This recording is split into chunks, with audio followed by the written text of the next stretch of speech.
ನಮ್ಮ ಯಾರು ವಾಯುದೇವ ಋತಂ ವದಿಷ್ಯಾಮಿ, ಅದು ಸತ್ಯ ಅಂತ ಹೇಳಿ ನಾ ತಿಳ್ಕೊತೀನಿ.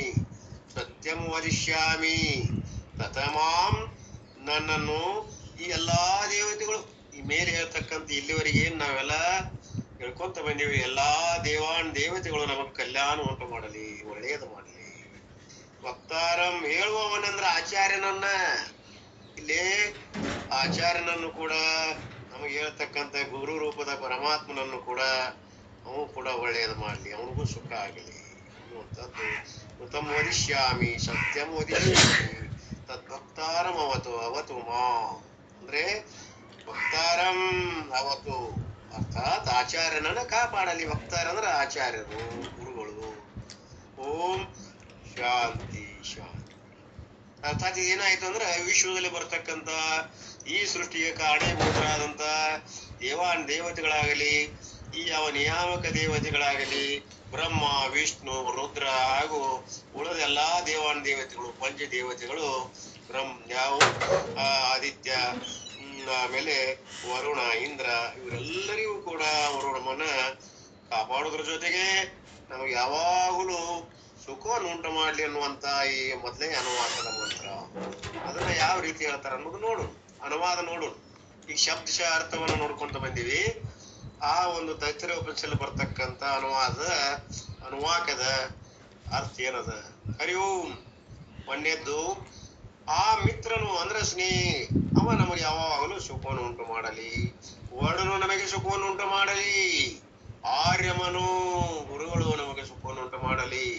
ಇಂದ್ರನು, ಬೃಹಸ್ಪತಿಯು, ಬೃಹಸ್ಪತಿ ಅಂದ್ರೆ ಯಾರು? ದೇವತೆಗಳ ಒಂದು ಗುರು, ಅವನು ಕೂಡ ನಮಗ ಸುಖವನ್ನು ಉಂಟು ಮಾಡಲಿ. ಉರುಕ್ರಮನಾದ ವಿಷ್ಣು, ಉರುಕ್ರಮ ಅಂದ್ರೆ ಆ ಉರುಕ್ರಮನಾದಂತ ವಿಷ್ಣು ನಮಗೆ ಸುಖವನ್ನು ಉಂಟು ಮಾಡಲಿ. ಇನ್ನ ಪರೋಕ್ಷ ರೂಪನಾದಂತ ವಾಯು ಕೂಡ ನಮಗೆ ನಮಸ್ಕಾರ. ಕಣ್ಣಿ ಕಾಣದಿದ್ರು ಕೂಡ ಪರೋಕ್ಷ ಇದ್ರು ನಮಗೆ ಪ್ರತ್ಯಕ್ಷ ಅನುಭವ ಬರ್ತೈತೆ ಅಲ್ಲ. ಅದಕ್ಕೆ ವಾಯುವೇ, ವಾಯು ದೇವತೆ ನಿನಗೆ ನಮಸ್ಕಾರ ಅನ್ನುವಂಥದ್ದನ್ನ ಹೇಳ್ತಾ ಇದ್ದಾರೆ ಇಲ್ಲಿ. ಅರ್ಥಾತ್ ಇಲ್ಲಿ ಬ್ರಹ್ಮವೇಂದ್ರ ಸೂತ್ರಾತ್ಮ, ಆ ವಾಯುವಿನೇ ಪ್ರತ್ಯಕ್ಷ ಬ್ರಹ್ಮ. ಸರ್ವ ಕರ್ಮಗಳ ಫಲ ಇವನ ಅಧೀನದ. ಯಾರ ಅಧೀನದ? ಸೂತ್ರಾತ್ಮ. ಸೂತ್ರ ರೂಪವಾಗಿ ನಮ್ಮನ್ನೆಲ್ಲರನ್ನು ಹೊಂದಿಕೆ ಮಾಡಿದಂತವ ಈ ಸೂತ್ರ ವಾಯುದೇವ. ಅದಕ್ಕ ಎಲ್ಲಾ ಫಲಗಳನ್ನು ಕೊಡುವಲ್ಲಿ ಮುಖ್ಯ ಪಾತ್ರ ಯಾರದು? ವಾಯು ಅಥವಾ ಪ್ರಾಣ. ನಮ್ಮನ್ನ ಇನ್ನೊಂದು ದೇಹಕ್ಕೆ ಸೇರಿಸ್ಬೇಕಾದ್ರೂ ವಂಡಿ ಯಾವ್ದಂದ್ರ ಇದೇ ಪ್ರಾಣ ಅಥವಾ ವಾಯು. ವಾಯುವಿನಲ್ಲಿ 4 ಅದಾವ ಇರ್ಲಿ. ಆ ಪ್ರಕಾರವಾಗಿ ನಮ್ಮೆಲ್ಲರ ಪ್ರಾಣ ಅದು ಉಸಿರು ವಾಯು.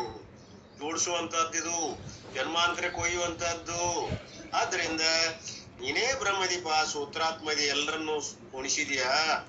ಆದ್ರಿಂದ ಎಲ್ಲಾ ಸರ್ವ ಕರ್ಮಗಳ ಫಲ ನಿನ್ನ ಆಧೀನದೊಳಗೆ ನಡೀತಾವ.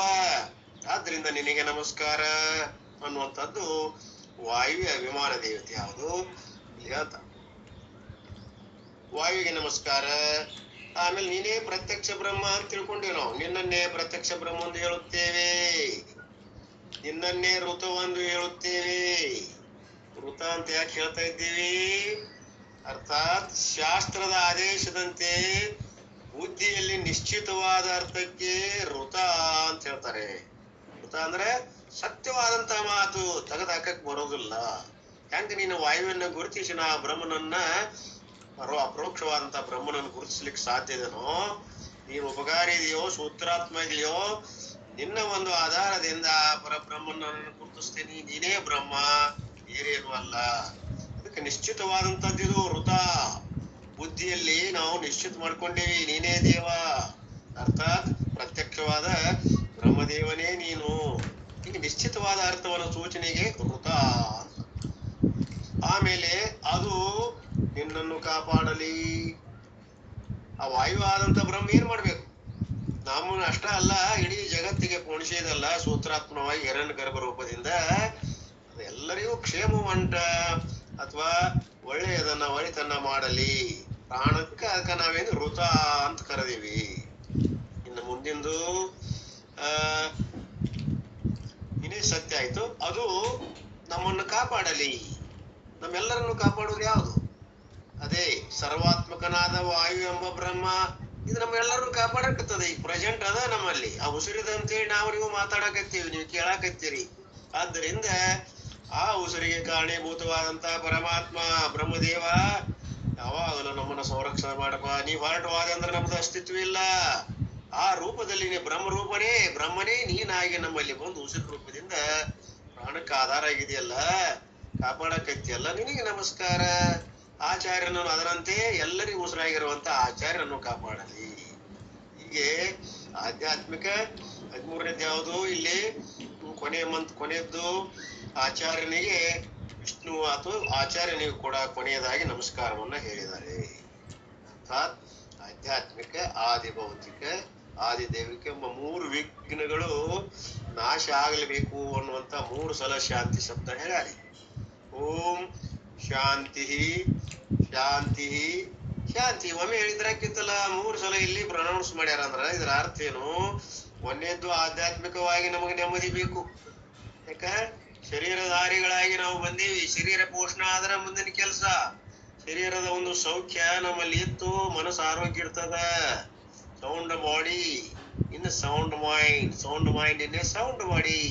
ಹೀಗೆ ಆ ಆಧ್ಯಾತ್ಮಿಕವಾದಂತ ಅರ್ಥ, ಆ ಒಂದು ಆತ್ಮನನ್ನ ಆಶ್ರಯ ಮಾಡ್ತಕ್ಕಂತ ಸ್ಥೂಲ ಮತ್ತು ಸೂಕ್ಷ್ಮ ಶರೀರಗಳು ಆಧ್ಯಾತ್ಮಿಕ ಅಂತಾರೆ. ಆ ಒಂದು ಆನಂದ ಶಾಂತಿ ನಮಗೆ ಸಿಗಬೇಕು. ನಮ್ಮ ಮನಸ್ಸು ಮತ್ತು ಶರೀರಾದಿಗಳು ಆರೋಗ್ಯವಾಗಿರ್ಬೇಕು. ಪರಮಾತ್ಮ ಅಂದ್ರೆ ನಮ್ಮ ಸಾಧನೆ ಮುಂದುವರಿತದ. ಹಾಗೆ 2ನೇ ಶಾಂತಿ ಯಾವುದು? ಆದಿಭೌತಿಕ. ಅಂದ್ರೆ ನಮಗೆ ಭಿನ್ನವಾಗಿರ್ಬೇಕು, ಕಣ್ಣಿಗೆ ಕಾಣ್ತಿರ್ಬೇಕು. ಅವುಗಳ ದುಃಖ ನಮಗ ಆಗಬಾರದು. ಪರಮಾತ್ಮ ಎಲ್ಲ ನೋಡ್ರಿ, ಪಿಶಾಚಿಕ ಎಲ್ಲ ಇರ್ತಾವ. ಇದು ಕರಡಿ, ಹಾವು, ಚೋಳು, ವೈರಿಗಳು, ಇವುಗಳಿಂದ ಆಗ್ತಕ್ಕಂತ ಅನೇಕ ಹಾನಿಗಳು ನಮಗ ಆಗ್ತಾವ. ಅವುಗಳಿಂದ ನಮ್ಮ ರಕ್ಷಣೆ ಆಗ್ಬೇಕು ಪರಮಾತ್ಮ. ಇನ್ನು ಆದಿದೈವಿಕವಾಗಿ ಕಣ್ಣಿಗೆ ಕಾಣೋದಿಲ್ಲ. ಅವು ನಮ್ಮ ಎದುರಿಗೆ ಇದ್ರು ಕೂಡ ಅವೆಲ್ಲ ಸಾಕಷ್ಟು ಪೈಶಾಚಿಕ ಆಗಲಿ, ಗ್ರಹ ಕಾಟಗಳಾಗ್ತಿರಲಿ, ಅಥವಾ ಏನಾದ್ರೂ ಭೂಕಂಪ, ಇವೇನ್ ಗೊತ್ತಾಗಲ್ಲ, ಜ್ವಾಲಾಮುಖಿ, ಹಿಂಗ ಅನೇಕ ನಮಗ ನೋಡಿ ಮುಗೀತು. ಈ ಪ್ರಕಾರವಾಗಿ ವಿಘ್ನಗಳೆಲ್ಲ ಆಗಲಿ ಅಂತ ತಿಳ್ಕೊಂಡು 3 ಸಲ ಶಾಂತಿ ಮಂತ್ರವನ್ನ ಶಾಂತಿ ಅಂತ ತಿಳ್ಕೊಂತ ಬಂದಿದ್ದಾರೆ. ಈ ವಿಷಯವನ್ನ ಇನ್ನಷ್ಟು ಕೂಲಂಕಷವಾಗಿ ಗುರುಗಳು ಬಂದಿದ್ದಾರೆ. ಅಲ್ಲಿವರೆಗೆ ಮಾತ್ರ ಖಾಲಿ ಬಿಡಬಾರದು ಅಂತ ಹೇಳ್ಕೊಂತ ಬಂದಿವಿ. ಆ ಗುರುಗಳು ಇದನ್ನ ಆ ಒಂದು ಗುರುಗಳ ಮುಖಾಂತರ ಪರಮಾರ್ಥಾನಂದ ಗುರುಗಳ ಟಿಪ್ಪಣಿಯ ಮೂಲಕ ಅವ್ರು ಹೇಳಲಿ ಅನ್ನುವಂತ ಒಂದು ವಿನಂತಿಯಿಂದ ಇಲ್ಲಿಗೆ ನಾನು ಸಮಾಪ್ತಿ ಮಾಡ್ತಾ ಇದ್ದೀನಿ. ನಾನು ಕೇಳಿದ ತಮ್ಮೆಲ್ಲರಿಗೂ ಧನ್ಯವಾದಗಳು ದೊಡ್ಡವ್ರಿಗೆ. ಆ ಹಿರಣ್ಣ ನೂರಿಯವರಿಗೆ ಶ್ರದ್ಧಾಂಜಲಿ ಅರ್ಪಿಸಿದ್ರನ? ಇಲ್ರಿ ಲಾಸ್ಟ್ ಕರ್ಸ್ಕೊಂಡು ಸೂರ್ಯ ಮುಗುದಿಂದ ಕೊನೆಗೆ. ಹೌದಾ? ಕೊನೆಗೆ ಮಾಡು. ಇದು ಶಾಂತಿ ಪಡೋದು ಅರ್ಥ ಹೇಳಿದ್ರನ? ಶಾಂತಿ ಪಡೋದು ಅರ್ಥ ಹೇಳಿದ್ರಿ? ಹೇಳಿದೆ. ಈಗ ಪರಮಾರ್ಥಾನಂದರದ್ದು ಓದಿಲ್ಲ ನಾನು. ತೈತರಿಯ ಉಪನಿಷತ್ತು ಇಂಟ್ರೊಡಕ್ಷನ್ ಮಾಡ್ಸಿರೇನ ಇದು? ಇಲ್ಲ ಏನು ಇಲ್ಲ, ಸುಮ್ಮನೆ ಒಂದು ಮಂತ್ರ, ಶಾಂತಿ ಮಂತ್ರದಿಂದ ಪ್ರಾರಂಭ ಮಾಡ್ಬೇಕಂತ ಹೇಳಿ ಅದರ ಮಂತ್ರ ಅಂದು ಅದರ ಅರ್ಥ ಅಷ್ಟೇ ಹೇಳಿಲ್ಲ ನಾನು ಉಪನಿಷತ್ತಿಗೆ ಮೊದಲು ಅವ್ರ ಪೀಠಿಕೆ ಹೇಳತ್ತಾರಲ್ಲ, ಅದನ್ನು ಚಾಲು ಮಾಡಿದ್ದೆ ನಿನ್ನೆ. ಚಾಲು ಮಾಡಿ ನೀವ. ನಾ ಮಂತ್ರ ಅಷ್ಟೇ ಶಾಂತಿ ಮಂತ್ರದಿಂದ ಇವಾಗ ಪ್ರಾರಂಭ ಮಾಡುವಂತ ಮಾಡಿದ್ವಿ. ಪೀಠಿಕೆಯಿಂದ ಪ್ರಾರಂಭ ಮಾಡಿ ನೀವು. ಅಲ್ಲಿಂದ ಬರ್ರಿ ಸರ್. ಅಲ್ಲಿಂದ ಪ್ರಾರಂಭ ಮಾಡ್ರಿ. ಪೇಜ್ ನಂಬರ್ 5 ಬಿಟ್ಟಿದ್ದೆ. ಚಾಲು ಮಾಡಿ. ಶಿವ ಶಂಕರಾಚಾರ್ಯ ಮಧ್ಯಮಾಂ ಅಸ್ಮದಾಚಾರ್ಯ ಪರ್ಯಂತಾಂ ಒಂದೇ ಗುರು ಪರಂಪರಾಂ. ನಾವು ಒಂದೇ ದಿವಸ ಕೈವಲ್ಯ ಉಪನಿಷತ್ತಿನ ಮುಗಿಸಿ ತೈತರಿಯ ಉಪನಿಷತ್ತು 5ನೇ ಉಪನಿಷತ್ತಿನ ಕುರಿತು ಪರಮಾರ್ಥಾನಂದ ಅವರು ಹೇಳಿದಂತಹ ಪ್ರವಚನಗಳನ್ನು ಆಧಾರಿತವಾಗಿ ಬರೆದಂತಹ PDF ಅನ್ನು ಓದಿ ಅದರ ಅರ್ಥವನ್ನ ತಿಳುವಳಿಕೆಯನ್ನ ಮಾಡಿಕೊಡುವಂತ ಕೆಲಸವನ್ನ ನಾನು ಮಾಡ್ತಾ ಇದ್ದೀನಿ. ತೈತರಿಯ ಉಪನಿಷತ್ತು 3 ವಲ್ಲಿಗಳಿಂದ ಕೂಡಿದ. ಮೊದಲನೇದು ಶಿಕ್ಷಾವಲ್ಲಿ, 2ನೇದು ಬ್ರಹ್ಮಾವಲ್ಲಿ, 3ನೇದು ಭೃಗುವಲ್ಲಿ. ಅದರಲ್ಲಿ ಈಗ ಶಿಕ್ಷಾವಲ್ಲಿ ಅದರ ಕುರಿತು ಇಂಟ್ರೊಡಕ್ಷನ್ ಅಂತಂದ್ರೆ ಪೂರ್ವ ಪರಿಚಯವನ್ನ ಹೇಳ್ತಾ ಇದ್ದಾರೆ. ಈ ಪೂರ್ವ ಪರಿಚಯನ ಹೇಳ್ತಿರ್ಬೇಕಾದಾಗ ಈ ಹಿಂದಿನ ಉಪನಿಷತ್ತುಗಳಲ್ಲಿ ಹೇಳಿದಂತ ಸಾರಾಂಶವನ್ನ ತೆಗೆದುಕೊಂಡು ಇನ್ನೂ ಆಳವಾದ ಸಾರಾಂಶದತ್ತ ಒಯ್ಯುವರದ. ಆ ರೀತಿ ಹೋದ ಸಲ ನಾವು ಚರ್ಚೆ ಮಾಡಿದಾಗ ಏನ್ ಓದಿದ್ರು, ಪೇಜ್ ನಂಬರ್ 5 ಪ್ಯಾರಾ ನಂಬರ್ 1, 2, 3, 4 ಏನ್ ಹೇಳಿದ್ರು? Para number, Brahman is not a new thing to be discovered or acquired. ಈ ಬ್ರಹ್ಮ ವಸ್ತು ಅನ್ನುವಂಥದ್ದು ಹೊಸದಾಗಿ ನಾವು ಪಡೆಯಬೇಕಾಗಿಲ್ಲ, ಸಂಶೋಧನೆ ಮಾಡಬೇಕಾಗಿಲ್ಲ. It is his real nature that one needs to introduce himself to and understand. ಅದು ನಮ್ಮ ನಿಜವಾದ ಸ್ವರೂಪ. ಹಂಗಾರೆ ನಮ್ಮ ಬಗ್ಗೆ ಈಗ ನಾವೇನ್ ತಿಳ್ಕೊಂಡಿವಿ ಇದು ಭ್ರಮಾತ್ಮಕ ಸ್ವರೂಪ. ನಮ್ಮ ಬಗ್ಗೆ ನಿಜವಾದ ಸ್ವರೂಪ ನಮ್ಗ ವೇದ ತಿಳಿಸಿಕೊಡ್ತದ. ಆ ನಿಜವಾದ ಸ್ವರೂಪವನ್ನು ತಿಳಿದ್ರೆ ಆ ಬ್ರಹ್ಮ ವಸ್ತು ಬೇರೆ ಯಾರು ಇಲ್ಲ, ಅದು ನಾನೇ ಅದೇನಿ ಅನ್ನುವಂತ ಮಾತು ಹೇಳಾಗತ್ತ. ಅದಕ್ಕೊಂದು ಉದಾಹರಣೆ ಕೊಡ್ತಾರ ಅವರು. when Kunti revealed to Karna that he was her son, this knowledge made him a kshatriya instantly. ಕುಂತಿ ಯಾವಾಗ ಆ ಕರ್ಣನ ಜನರ ರಹಸ್ಯವನ್ನ ತಾನೇ ನಿನ್ನ ತಾಯಿ ನಾನಪ್ಪ ಅಂತ ಯಾವಾಗ ಹೇಳಿದ್ದು, ಅಲ್ಲಿವರೆಗೆ ರಾಧೇಯ ದಾಸಿಪುತ್ರ ನಾನು ಅಂತ ತಿಳಿದಂತ ರಾಧೇಯ ಈಗ ಕೌಂತೆಯ ಆತ್ಮದ. ಅವ ಕೌಂತೆಯ ಹೆಂಗ ಒಮ್ಮೆ ತಾಬಡ್ತೋಬಿಡಾದ, ಹಂಗ ದೇವ ನಾವೆಲ್ಲರೂ ಬ್ರಹ್ಮ ಆಗುದದ. ಅಂದ್ರೆ ಅವ ಕೌಂತೆಯನ ಇದ್ದ ಮೊದಲೇ, ನಾನು ರಾಧೇಯ ಅಂತ ಭ್ರಮಾತ್ಮಕವಾಗಿ ತಿಳ್ಕೊಂಡಿದ್ದ. ಹಂಗ ನಾವೇನ್ ತಿಳ್ಕೊಂಡೇವಿ? ನಾವು ಜೀವಾತ್ಮ, ನಾನು ಅಲ್ಪಜ್ಞ, ನಾನು ಕರ್ತೃ, ನಾನು ಭೋಕ್ತ, ನಾನು ಈ ಶರೀರ, ನಾನು ಈ ಮನಸ್ಸು. ಈ ರೀತಿ ನಾವ್ ಏನ್ ತಿಳ್ಕೊಂಡಿವಿ, ಇದು ತಿಳ್ಕೊಂಡಿದ್ದು ಅವಾಗ ಏನ್ ಕರ್ಣ ಇದ್ನಲ್ಲ, ಅಮ್ಮ ರಾಧೆ ಅಂತ ತಿಳ್ಕೊಂಡಿದ್ನಲ್ಲ, ಅದು ಖರೇನ ಸುಳ್ಳು? ಅದು ತಾಯಿ, ಅವ್ರ ತಾಯಿ ನಿಜವಾಗಿ ಕುಂತಿ ಇದ್ದು. ಆ ಕುಂತಿ ಅಕ್ಕಿ ಅವ ಬೆಳೆದಿದ್ದು ಯಾರ ಮನೆ ಬೆಳೆದ ಅಂತಂದ್ರೆ ಒಬ್ಬ ದಾಸಿ ಮನೆ ಬೆಳೆದ.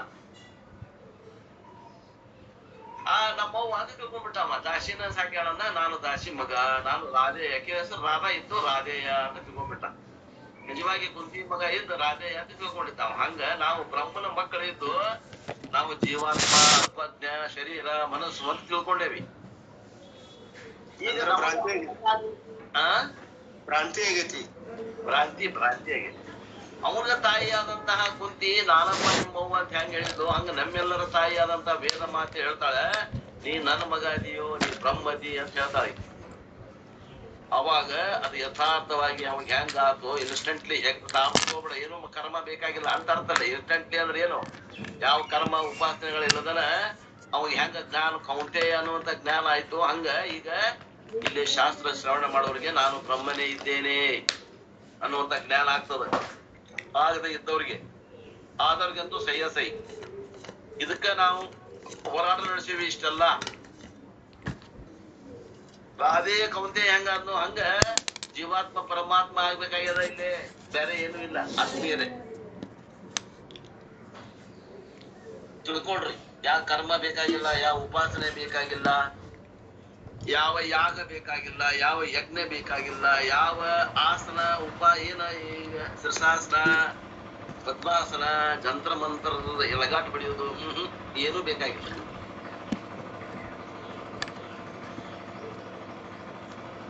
ತಿಳುವಳಿಕೆ ಒಳಗ್ ಫರಕ್ ಆಗ್ಬೇಕಿಷ್ಟ. ಫರಕ್ ಆಗ್ಬೇಕು. ಕರ್ಮ ಬೇಕಾಗಿಲ್ಲ. ಕರ್ಮ 4 ಕಡೆ ಬೇಕಾಗ್ತದ: ಉತ್ಪಾದ್ಯ, ಪ್ರಾಪ್ಯ, ಸಂಸ್ಕಾರ್ಯ, ವೈಕಾರ್ಯ. ಇದು 4 ಕ್ರಿಯೆಗಳಲ್ಲ.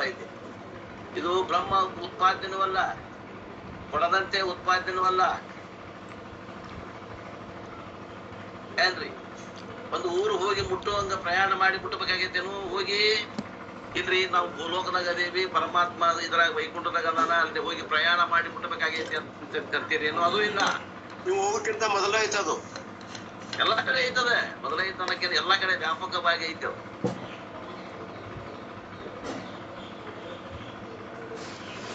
ಆಮ್ಯಾಗಿಂದ ಅಕ್ಕಿಗೆ ಸಂಸ್ಕಾರ ಕೊಟ್ಟು ಅನ್ನ ಮಾಡ್ತಾರ, ಹಂಗ ಅದನ್ನ ಸಂಸ್ಕಾರ ಕೊಡ್ಬೇಕು ಅನ್ನುವಂಗಿಲ್ಲ. ಇದು ಸಗಣಿ ಅದಪ್ಪ, ಇದು ಸಂಸ್ಕಾರ ಕೊಟ್ರೆ ವಿಭೂತಿ ಆಗ್ತದ, ಹಂಗೂ ಇಲ್ಲ. ಸಂಸ್ಕಾರನೂ ಇಲ್ಲ ಇದು. ಅಥವಾ ವಿಕಾರನೂ ಇಲ್ಲ. ಹಾಲು ಕೆಟ್ಟು ಮೊಸರಾದಂತೆ ವಿಕಾರ ಆಗೋದೈತೇನು? ವಿಕಾರ ಸ್ವರೂಪ ಇದ್ದೇನಪ್ಪ ಬ್ರಹ್ಮ ಅಂದ್ರೆ ಇಲ್ಲ. ಇವು ನಾಲ್ಕಿದ್ದಾಗ ಕರ್ಮ ಬೇಕಾಗಿತ್ತು, ಇಲ್ಲಿ ಕರ್ಮ ಬೇಕಾಗಿಲ್ಲ. ಈ 4 ಒಳ್ಳೆ ಒಂದು ಕರ್ಮದ ಫಲ, ಇವೆಲ್ಲವೂ ಕರ್ಮ ಫಲ ಅದಾವ. ಇದು ವೇದಾಂತ ಅನ್ನುವಂಥದ್ದು ಕರ್ಮದ ಫಲ ಅಲ್ಲ. ನಾಕೃತ ಅಕೃತಃ ನಿಸ್ತೆ ಪರೀಕ್ಷಲೋಕಾನ್ ಕರ್ಮಚಿತಾನ್ ಬ್ರಾಹ್ಮಣ ನಿರ್ವೇದಮಾಯಾತ್ ಅಕೃತಃ ಕೃತೇನ ನಾಸ್ತಿ. ಬ್ರಹ್ಮವು ಕೃತದಿಂದ ಆಗುವಂತಹ ಫಲವಲ್ಲ. ಅಕೃತಃ ಅಂದ್ರೆ ಬ್ರಹ್ಮ, ಕೃತೇನ ಅಂದ್ರೆ ಕರ್ಮ. ಅಕೃತಃ ಕೃತೇನ ನಾಸ್ತಿ. ಎಲ್ಲಿ ಬಂದತ್ರಿ ಈ ಶ್ಲೋಕ?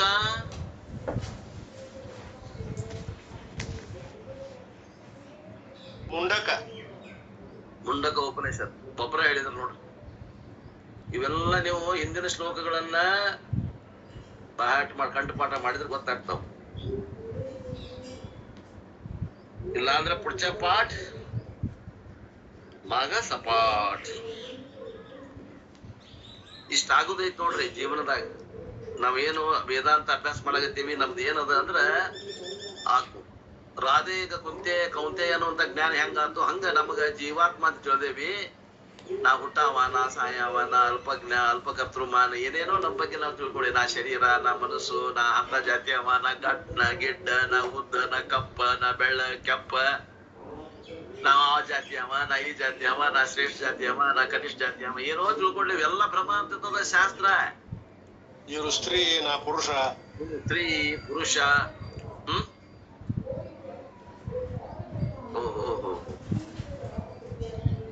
ನೀನು ಅಖಂಡ ಪರಮಾತ್ಮ ಸ್ವರೂಪದಿದಿ, ನೀ ಬ್ರಹ್ಮದಿದಿ, ನೀ ಯಾವಾಗ್ಲೂ ಇರುವದಿ, ನೀ ಸಾಯವಲ್ಲ,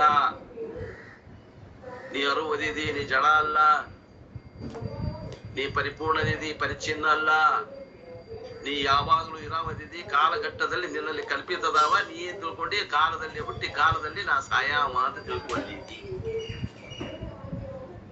ಇಷ್ಟೆಲ್ಲ ಆದ್ರೆ ಇದಕ್ಕ ಹಂಗ ತಿಳಿದಿರುವುದಕ್ಕನ ಮೋಕ್ಷ ಅಂತಾರ. ಮೋಕ್ಷ ಅಂತಂದ್ರ ಸತ್ತ ಮ್ಯಾಗ ಆಗುವಂತದ್ದು ಯಾವ್ದೋ ಒಂದು ಘಟನೆ ಅಲ್ಲ. ಮೋಕ್ಷ ಅಂತಂದ್ರೆ ಆನಂದದಿಂದ ಸುಖವಾಗಿರೋದು, ಪರಮಾತ್ಮನ ಕೂಡ ಒಂದಾಗಿ ಪರಮಾತ್ಮನಾಗಿರೋದು, ಪರಮಾತ್ಮನೇನ ಆಗುದು, ಪರಮಾತ್ಮನಾಗಿರೋದು. No action, no travel. ನೋಡ್ರಿ, ಇಲ್ಲಿ ಕರ್ಮ ಬೇಕಾಗಿಲ್ಲ, ಪ್ರಯಾಣ ಮಾಡಬೇಕಾಗಿಲ್ಲ. ವೈಕುಂಠಕ್ಕೆ ಪ್ರಯಾಣ ಮಾಡ್ಬೇಕೇನ್ರಿ? ಇಲ್ಲ. Was required on his part to acquire this identity. Similarly, self-knowledge helps one to own up the Brahmatvam, Purnatvam and disown the Jivatma. ಪೂರ್ಣ ಭಾವವನ್ನ ಪಡ್ಕೋಬೇಕು. ಅಲ್ಪಜ್ಞ, ಅಲ್ಪಕರ್ತೃ, ಅಲ್ಪಶಕ್ತಿಮಾನ್ ಅನ್ನುವಂಥ ಜೀವಾತ್ಮ ಭಾವವನ್ನು ಕಳ್ಕೋಬೇಕಾಗ್ಯದ ಆತ್ಮೀಯರೇ. This freedom from sense of inadequacy is called moksha. ಈ ಒಂದು ಸ್ಥಿತಿಯನ್ನ ಪಡೆದು ಇರುವಂತದ್ದೇನದ ಅತೃಪ್ತಿಕರತ್ವವನ್ನ ದಾಟಿ ತೃಪ್ತಿಯಿಂದ ಇರುವುದೇನದ ಅದಕ್ಕನ ಮೋಕ್ಷ ಅಂತಾರ. ಅದು ಯಾವಾಗ ಇರ್ಬೇಕು ಅಂದ್ರೆ ಈ ಶರೀರಧಾರಿಯಾಗಿ ಅಂದಾಗ ಇರ್ಬೇಕು. ಮತ್ತೇನೋ ಇನ್ನು ಆಳವಾಗಿ ಹೋದ್ರೆ ಈ ಶರೀರದ ಮಧ್ಯದಲ್ಲಿ, ಈ ಜಗತ್ತಿನಲ್ಲಿ ಅನೇಕ ಕುಂದುಕೊರತೆಗಳ ಮಧ್ಯದಲ್ಲಿ ಇದ್ದಾಗ ಈ ಪೂರ್ಣತ್ವವನ್ನು ಗುರುತಿಸಿ ಆನಂದದಿಂದಿರುವಂತ ಕಲೆ ಅದ. ನಾ ಬ್ರಹ್ಮ ಅಂತ ತಿಳಿದುಕೊಂಡಾಗ ನನಗೆ ತಿನ್ಲಿಕ್ಕೆ ಊಟ ಇಲ್ಲದೆ ಇರಬಹುದು, ನನ್ನ ಬ್ಯಾಂಕ್ನಾಗ ಬ್ಯಾಲೆನ್ಸ್ ಇಲ್ಲದೆ ಇರಬಹುದು, ಆದ್ರೂ ಕೂಡ ನಾನು ಆನಂದದಿಂದ ಇರ್ತೀನಿ. ನನ್ನ ಆನಂದಕ್ಕೆ ನನ್ನ ಬ್ಯಾಂಕ್ ಬ್ಯಾಲೆನ್ಸ್ ಕಾರಣ ಆಗ್ಬಾರ್ದು. ನನ್ನ ಆನಂದಕ್ಕ ಸ್ತ್ರೀ, ಪುತ್ರ, ಧನ, ಕನಕ, ವಸ್ತ್ರ, ವಾಹನ ಇವ್ಯಾವೂ ಕಾರಣ ಆಗ್ತದೆ. ಅವು ಇದ್ರೂ ಆನಂದ, ಅವು ಇಲ್ಲಂದ್ರೂ ಆನಂದದಿಂದ ಇರ್ತೇನಿ ಅನ್ನುವಂಥದ್ದು ಶಕ್ತಿ ಏನೈತಲ್ಲ ಅದಕ್ಕೆ ಮೋಕ್ಷ ಅಂತಾರ ಆತ್ಮೀಯರೇ.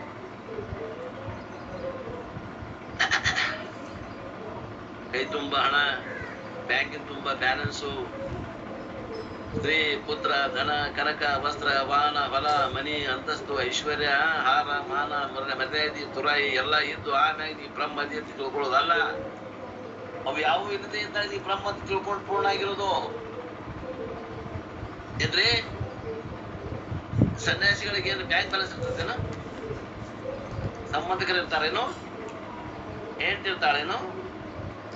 ಮಕ್ಳು ಇರ್ತಾವೇನು? ವಯಸ್ಸಾದ ಮ್ಯಾಗ ನೋಡಕ್ ಬೇಕು ಮಗ ಅಂತ ಹಡ್ದೇವಲ್ಲ. ಸನ್ಯಾಸಿಗಳಿಗೆ ಮಕ್ಳು ಅದಾರೇನ್ರಿ?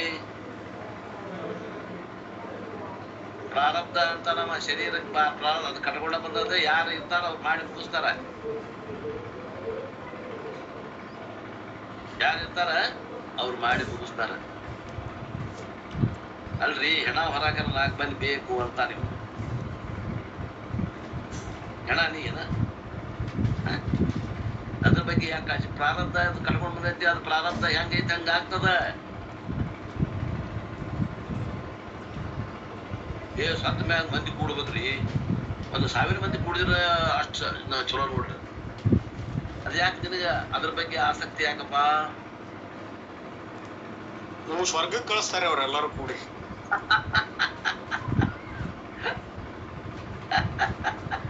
ಅದು ನೀ ಏನು ಮೊದಲು ಹೇಳ ಹೋಗಿ. ಅದೇನೈತಲ್ಲ, ಅದೇನೈತಿ, ಅದು ಮಣ್ಣಿಂದ ಬಂದೈತಿ, ಮಣ್ಣಿಗೆ ಹೋಗ್ತದ. ನೀ ಯಾರು ಅದಕ್ಕೆ? ನಾವು ನೀ ಯಾರು?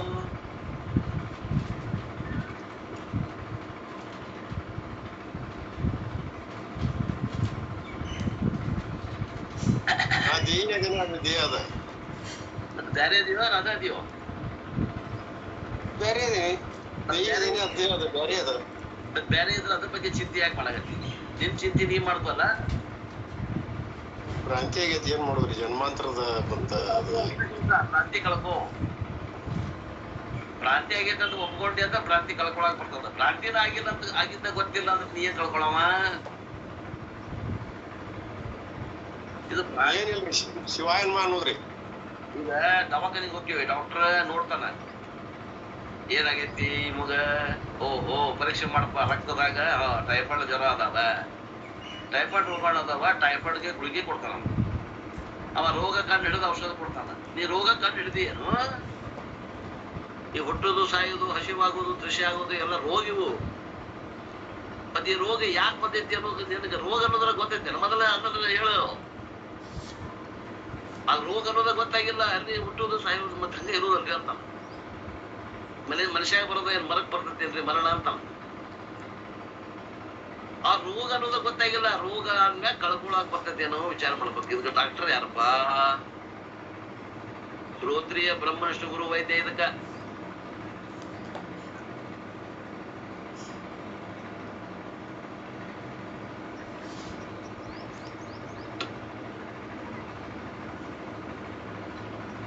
ಏನ್ರಿ? ನಮಗ ಭವ ಅನ್ನುವಂತ ರೋಗ ಐತಿ ಅಂತ ಮೊದಲು ಗೊತ್ತಾಗ್ಬೇಕು. ಆ ಭವರೋಗ ವೈದ್ಯ ಯಾರು? ಶ್ರೋತ್ರಿಯ ಬ್ರಹ್ಮನಿಷ್ಠ ಗುರು. ಆ ಗುರುವಿಗೆ ಒಂದು ಗುರು ಆಗಿತ್ತು. ಅದಕ್ಕೆ ಗುರುಗಳು ಯಾರು ಅಂದ್ರೆ ವೈದ್ಯರು. MBBS ಕಲ್ತ ವೈದ್ಯ. ನಮ್ಮ ಗುರುಗಳಿಗೆ ಒಂದು ಗುರು ಆಗಿತ್ತು. ಅವ್ರು ನನಗೆ ಭವರೋಗ ವೈದ್ಯರು. ಅವರಾದ್ರು ಅವ್ರ ಶರೀರಕ್ಕಾದಂತ ಕುರುಕ್ ನಾನು ವೈದ್ಯ ಆದೆ. ಅದನ್ನ ಆಪರೇಷನ್ ಮಾಡಿ, ಅದನ್ನ ಕಟ್ ಮಾಡಿ ತೆಗೆದು, ಎಲ್ಲ ಕೀಮ ತೆಗೆದು, ಪ್ಲಾಸ್ಟರ್ ಹಾಕಿ, ಬ್ಯಾಂಡೇಜ್ ಹಾಕಿ, ಇಂಜೆಕ್ಷನ್ ಪ್ರೆಸಿಡೆಂಟ್ ಒಂದು 5 ಇಂಜೆಕ್ಷನ್ ಕೊಟ್ಟೆ ಆರಾಮ. ಅದು ಯಾರ ಕಡೆ ಹೋಗ್ತದೆ ಅವ್ರ ಕಡೆ ಹೋಗ್ಬೇಕು ಅಂತ ಅರ್ಥ. ಅಲ್ರಿ, ನನಗ್ ಮೈ ಮ್ಯಾಗ ಕುರ ಆಗೈತಿ, ನಾನು ಬ್ರಹ್ಮ ವಿದ್ಯೆ ಸಾಧಿಸೀನಿ, ಅದು ಹೋಗತ್ತೇನ? ಅದು ಬ್ರಹ್ಮ ವಿದ್ಯೆ ಕುರ ಹೋಗತ್ತೇನ? ಹೋಗೋದಿಲ್ಲ. ಇಲ್ರಿ, ನಾ MBBS ಡಾಕ್ಟರ್ ಅದೇನಿ, ನನಗೆ ಭವರೋಗ ಹೋಗ್ಬೇಕಾಗೈತಿ, ಹೋಗತ್ತೇನೆ? ಭವರೋಗ ವೈದ್ಯ ಯಾರು? ಅಲ್ಲಿ ಗುರು ಹತ್ರ ಬರ್ಬೇಕು. ಏನೈತಿ ಕ್ರಮ ಅದನ್ನ ಹಿಡಿದು ಬರ್ಬೇಕಲ್ಲ, ಡಯಾಗ್ನೋಸ್ ಮಾಡ್ಬೇಕು. ಮೊದಲು ಗುರುತ ಹಿಡಿಬೇಕು. ಏನೈತಪ್ಪ ಸಮಸ್ಯೆ? ಸಮಸ್ಯೆ ಗೊತ್ತಿಲ್ದನ ಹಂಗ ಗುಳಿಗೆ ಕೊಡೋರು ಅದಾರ ಈಗ ಬಾಳ್ ಮಂದಿ. 11 ಮಂದಿ ಅದಾರ ನಮ್ಮಲ್ಲಿ ವೇದಾಂತದಾಗ. ಸಮಸ್ಯೆನ ಕಂಡು ಹಿಡಿದಿಲ್ಲ ಅವರು. ಭ್ರಮ ಅಂತ ಗೊತ್ತಾಗಿಲ್ಲ. ಭ್ರಮ ಅಂತ ಒಪ್ಪುದೇ ಇಲ್ಲ ನಡೆಯೋದು 11 ಮಂದಿ. ಚಾರ್ವಾಕ, ಜೈನ 4 ಮಂದಿ, ಬೌದ್ಧರು 6 ಮಂದಿ, ನಾಸ್ತಿಕರು, ಪೂರ್ವಮೀಮಾಂಸ, ನ್ಯಾಯ, ವೈಶೇಷಿಕ, ಯೋಗ ಮತ್ತು ಪೂರ್ವಮೀಮಾಂಸ, ಸಾಂಖ್ಯ, ವೈಶೇಷಿಕ, ನ್ಯಾಯಿಕ, ಯೋಗ ಮತ್ತು ಪೂರ್ವಮೀಮಾಂಸ. ಇವರು 5 ಮಂದಿ ಆಸ್ತಿಕರೊಳಗೆ 11 ಮಂದಿ ಇದು ಭ್ರಮ ಅನ್ನೋದು ಒಪ್ಪುವಾಗ್ನವ್ರು. ಔಷಧ ಕೂಡ ಕೊಟ್ಟ, ಔಷಧ ಕೊಡ್ತಾ, ತೋರಿ ಔಷಧ, ತೋರಿ ಔಷಧ ತೋರಿ ಆರಾಮಾಗತ್ತಿಲ್ಲ.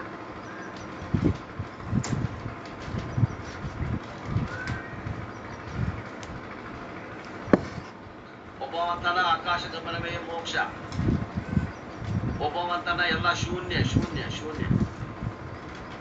ಅಲ್ಲೋ ಶೂನ್ಯ ಹೇಳೋ ನೀ ಯಾರು? ವಿಚಾರ ಇಲ್ಲ.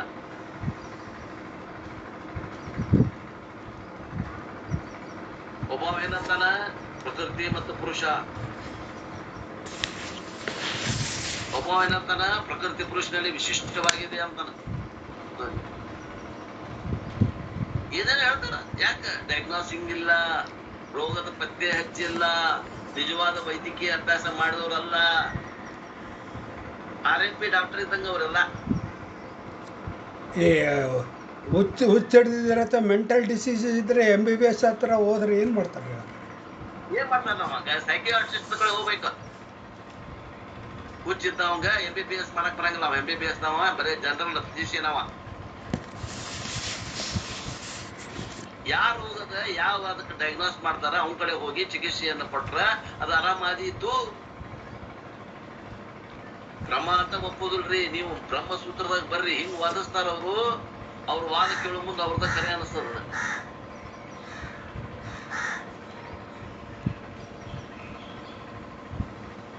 ಅಷ್ಟ್ ಚಂದ ವಾದ ಮಾಡ್ತಾರ. ಅಲ್ರಿ ಭ್ರಮ ಅಂತೀರಿ ನೀವೇನಿದು? ಭ್ರಮ ಅಂತ ಹೆಂಗ್ ಅಂತೀರಿ ನೀವು? ನಾವು ಹುಟ್ಟಿದ ಭ್ರಮನ, ನಾವು ಮದುವೆ ಆಗಿದ್ದ ಭ್ರಮನ, ನಾವು ಮಕ್ಕಳು ಹಡ್ದಿದ್ದ ಭ್ರಮನ, ನಾವು ಕಷ್ಟಪಟ್ಟು ಬೆವರು ಸುರಿಸಿ ಮನಿ ಕಟ್ಟಿದ ಭ್ರಮನ, ನಮ್ಮ ಮಕ್ಕಳ ಮದುವೆ ಮಾಡಿದ ಭ್ರಮನ ಅಂತಾರವ್ರು. ಹೌದು ಅಂದ್ರೆ ಒಪ್ಪುದಿಲ್ಲ.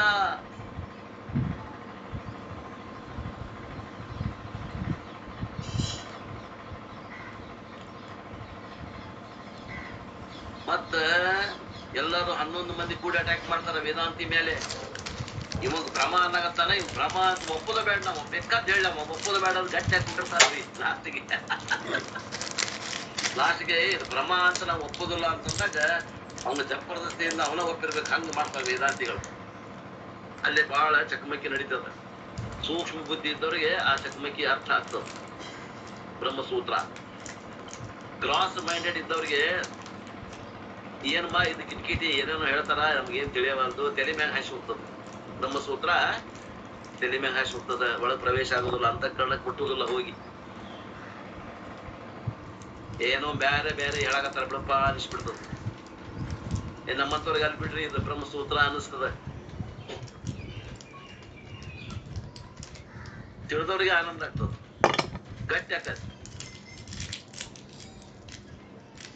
ವೇದಾಂತ ಹೇಳೋದು ನಿಜ ಇದೆ.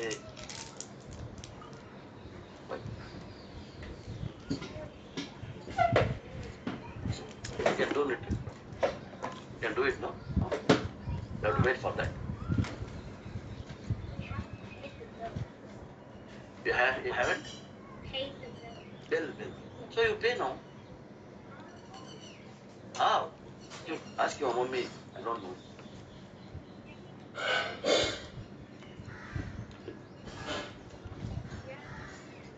Find your number.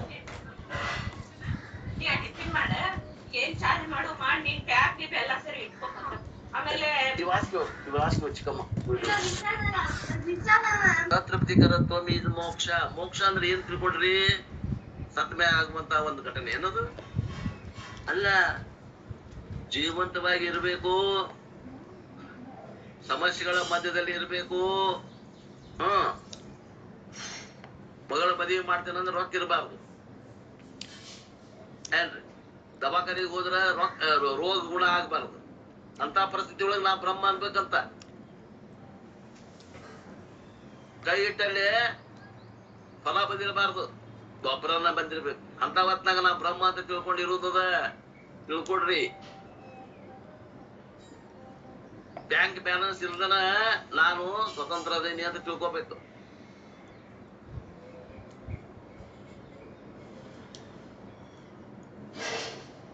ಊಟ ಮಾಡ್ದನ ಉಂಡು ಉಪವಾಸಿ ಇರ್ಬೇಕು, ಬಳಸಿ ಬ್ರಹ್ಮಚಾರಿ ಆಗಿರ್ಬೇಕಂತಾರ ನೋಡ್ರಿ ಜ್ಞಾನಿ. ಹಿಂಗಿರ್ತಾನ ಅಂದ್ರ ಕಂಪ್ಲೀಟ್ ನಾವೇನ್ ಅದೇವಿಲ್ಲ ತದ್ ವಿರುದ್ಧ ಇರ್ತಾನವ. ಸಮಸ್ಯೆಗಳ ಮಧ್ಯದಲ್ಲಿನ ತನ್ನ ಸ್ವರೂಪವನ್ನು ಗುರುತಿಸಿ ಆ ಸ್ವರೂಪವೇ ನಾನು, ಇದು ಏನ್ ಬಂದದಲ್ಲ ಆಗುತ್ತಕೈತಿ, ಇದು ಇವತ್ತು ಇರ್ತೈತಿ ನಾಳೆ ಹೋಗ್ತೈತಿ ಅಂತಾನವ. ಇದು ನನ್ನ ಸ್ವರೂಪದ ಮ್ಯಾಗ ಕಲ್ಪಿತವಾಗಿ ತೋರಾಗತ್ತದ. ಒಳಗ ನಾನು ಪೂರ್ಣ ಅದೀನಿ, ಮ್ಯಾಗ ನಾ ಅತೃಪ್ತಿಕರ ಅಂತ ತೋರಾಗತ್ತೇನಿ ಅಂತಾನವ.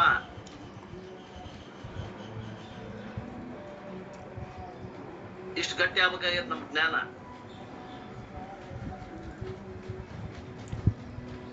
ಇದು ನಿನ್ನೆವರೆಗೆ ಹೇಳಿದ್ರೆ ಇವತ್ತಿನ ಮುಂದುವರಿಸ್ತೇನೆ ನೋಡ್ರಿ. adequate effort in the right directions required to achieve success in self enquiry. ಈ ಒಂದು ಆತ್ಮಜ್ಞಾನ ಅನ್ನುವಂತ ವಿಚಾರದಲ್ಲಿ ಏನ್ ಬೇಕಾಗೈತಿ ಅಂದ್ರ ಸರಿಯಾದ ದಿಶೆಯಲ್ಲಿ ಪ್ರಯತ್ನ ಬೇಕು. ನೀವೇನಾದ್ರೂ ಪ್ರಮಾಣ ಬಿಟ್ಟು ಹೋದ್ರಿ, ಪರಂಪರೆ ಬಿಟ್ಟು ಹೋದ್ರಿ, ಗುರುವಿನ ಬಿಟ್ಟು ಹೋದ್ರಿ, ಸಾಧ್ಯ ಆಗುದಿಲ್ಲ. ಸಾಧನ ಚತುಷ್ಟಯ ಬಿಟ್ಟು ಹೋದ್ರಿ, ಸಾಧ್ಯ ಆಗುದಿಲ್ಲ. ಅಡಕ್ವೇಟ್ ಎಫರ್ಟ್ ಬೇಕು. ಹೆಂಗ್ ಮಾಡ್ಬೇಕು? ಸರಿಯಾದ ದಿಕ್ಕಿನಲ್ಲಿ ಪ್ರಯತ್ನ ಇರ್ಬೇಕಂತಾರ ಅವ್ರು. In the right direction is required to achieve the success in self enquiry. ಇಲ್ಲಾಂದ್ರೆ ನಾವು ಎಲ್ಲೇ ಹೋಗಿ ಕೊನೆಗಾಗ್ತೇವೆ. ಸಾಂಖ್ಯರೋ, ವೈಶೇಷಿಕರೋ, ನೈಯಾಯಿಕರೋ, ಪೂರ್ವ ಮೀಮಾಂಸಿಕರೋ, ಯೋಗಾಚಾರ್ಯರು, ಪತಂಜಲಿ ಧರ್ಮದಾಗಲಿ ಅಥವಾ ಬೌದ್ಧರ 4 ಪ್ರಭೇದಗಳಲ್ಲಿ ಒಂದನ್ನಾದ್ರೂ ಸ್ವೀಕರಿಸ್ತೇವೆ. ಕೊನೆಗೆ ಏನು ಇಲ್ಲ ಅಂದ್ರೆ ಚಾರ್ವಾಕರ ಹಾಕಿವಿ, ಜೈನರ ಹಾಕ್ಯವಿ. ಜೈನರು, ಚಾರ್ವಾಕ, ಜೈನ, ಬೌದ್ಧರ 4 ಮತಗಳು ಸಾಂಖ್ಯ, ನ್ಯಾಯಿಕ, ವೈಶೇಷಿಕ, ಯೋಗ ಮತ್ತು ಪೂರ್ವ ಮೀಮಾಂಸಕರಲ್ಲಿ ಒಬ್ಬರಾಗಿ ನಿಲ್ತೇವೆ. ಎಚ್ಚರ ಅಂತಾರಪ್ಪವರು. That is why we are not reading the commentary written by these parampara people. ಆದ್ದರಿಂದ ನಾವು ಈ ಶಕ್ತಿ ವಿಶಿಷ್ಟ ಅದ್ವೈತ ಆಗಲಿ, ವಿಶಿಷ್ಟ ಅದ್ವೈತ ಆಗಲಿ, ಅಥವಾ ದ್ವೈತಿಗಳಾದಂತಹ ಉಡುಪಿ ಫಿಲಾಸಫಿ ಆಗಲಿ, ಸಾಂಖ್ಯ ನೈಯಾಯಿಕರಾಗಲಿ, ಬೌದ್ಧ ಧರ್ಮದವರಾಗಲಿ, ಜೈನದವ್ರನ್ನಾಗಲಿ, ಚಾರ್ವಾಕರನ್ನಾಗಲಿ ಬೆನ್ನ ಹತ್ತುವುದಿಲ್ಲ. ಅವು ಭ್ರಮದಾಗದಾರ. ಅವ್ರು ಇನ್ನ ಪೂರ್ಣ ಎಚ್ಚರ ಆಗಿಲ್ಲ. ಅವ್ರಿಗೆ ಕನಸ್ನಾಗದಾರಿ. ಕನಸ್ನಾಗಿದ್ದವ್ರ ಸಂಗತಿ ತಗೊಂಡು ಏನ್ ಮಾಡ್ತೀರಿ? ಎಚ್ಚರ ಆದ್ಮೇಲೆ ಅವರು ಸುಳ್ಳು ಅಂತಾರ. ಅದನ್ನ ಎಚ್ಚರ ಆಗಿಲ್ಲ ಅವ್ರಿಗೆ. ಅಲ್ಲಿ ಎಚ್ಚರ ಆಗಿಲ್ಲ, ಅದ ಒಂದು ನಿಲ್ದಾಣ ಅಂತ ಕೇಳ್ದಾರ ಅವ್ರು. ಸ್ವಪ್ನ ಅನ್ನೋದು ಅವ್ರ ಸ್ವಪ್ನದಿಂದ ಎಚ್ಚರನ ಆಗಿಲ್ಲ. ಅವ್ರ ಸುದ್ದಿ ತಗೊಂಡು ನೀವೇನ್ ಮಾಡ್ತೀರಿ ಅಂತ. The scriptures emphasize that one must take up the help of the shastras to engage in self enquiry. ಪ್ರಮುಖ ಪಾತ್ರ ಯಾವುದು ಅಂದ್ರೆ ಶಾಸ್ತ್ರಗಳ ಪ್ರಮಾಣ ತಗೋಬೇಕು. ಶಾಸ್ತ್ರಗಳ ಪ್ರಮಾಣ. ಒಂದು ವಸ್ತುವಿನ ರೂಪವನ್ನ ನೋಡ್ಲಿಕ್ಕೆ ನೇತ್ರ ಹೇಗೆ ಪ್ರಮಾಣವೋ, ಒಂದು ವಸ್ತುವಿನ ರುಚಿಯನ್ನ ನೋಡ್ಲಿಕ್ಕೆ ನಾಲಿಗೆ ಹೇಗೆ ಪ್ರಮಾಣವೋ, ಒಂದು ವಸ್ತುವಿನ ಧ್ವನಿಯನ್ನ ಕೇಳಲಿಕ್ಕೆ ಶ್ರೋತ್ರೇಂದ್ರಿಯ ಹೇಗೆ ಪ್ರಮಾಣವೋ, ಒಂದು ವಸ್ತುವಿನ ಸುಗಂಧವನ್ನ ಆಗಲಿ ದುರ್ಗಂಧವನ್ನಾಗಲಿ ನೋಡ್ಲಿಕ್ಕೆ ತಿಳಿದುಕೊಳ್ಳಿಕ್ಕೆ ಮೂಗು ಹೇಗೆ ಪ್ರಮಾಣವೋ, ಒಂದು ವಸ್ತು ಸ್ಪರ್ಶದಿಂದ ಅದು ಕಠಿಣದ, ಅದು ಮೃದು ಅದ ಅಂತ ತಿಳ್ಕೊಳ್ಳಿಕ್ಕೆ ಹೇಗೆ ಚರ್ಮ ಪ್ರಮಾಣವೋ, ಹಾಗೆ ಪರಮಾತ್ಮನ ಸ್ವರೂಪವನ್ನು ತಿಳಿಲಿಕ್ಕೆ ವೇದವೇ ಪ್ರಮಾಣ. ಇನ್ನ ಏನ್ ಹೇಳ್ಬೇಕ್ರಿ?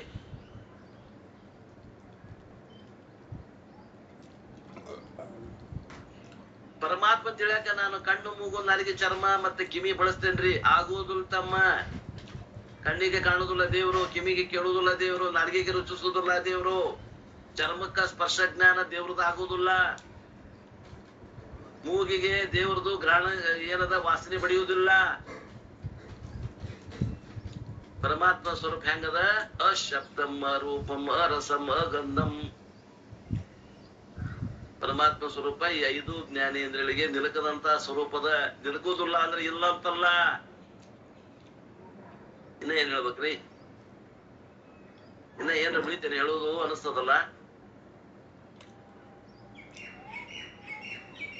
One must also take up the help of a qualified guru who applies the time-tested method to communicate this teaching.